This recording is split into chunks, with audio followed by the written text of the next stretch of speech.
हम अलखदेव प्रसाद अचल मगही में लघु कथा प्रस्तुत कर रही है, जेकर शीर्षक है निशानी।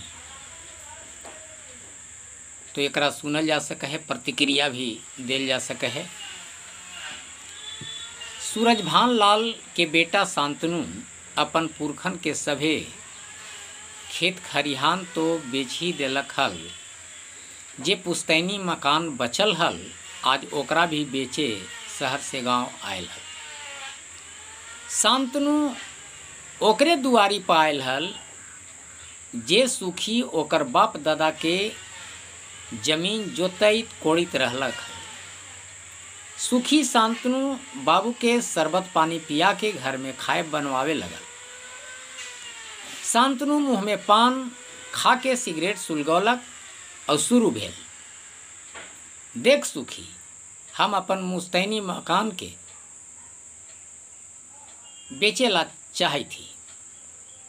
सुखी बोलल कि जी बाबू, बाकी ई पुरखन के निशानी है, सभे जमीन तो बेच ही देली बाबू, ई छोड़ देती हल, यही बहाने गांव ऐती जैती हल त तनी बेस रही हल।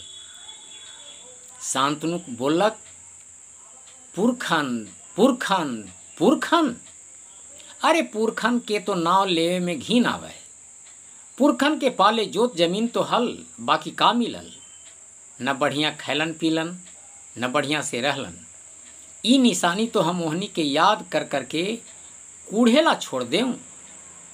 इका हम शहर में ठाट बाट से रही थी और लइकन के बढ़िया स्कूल में पढ़ावी थी।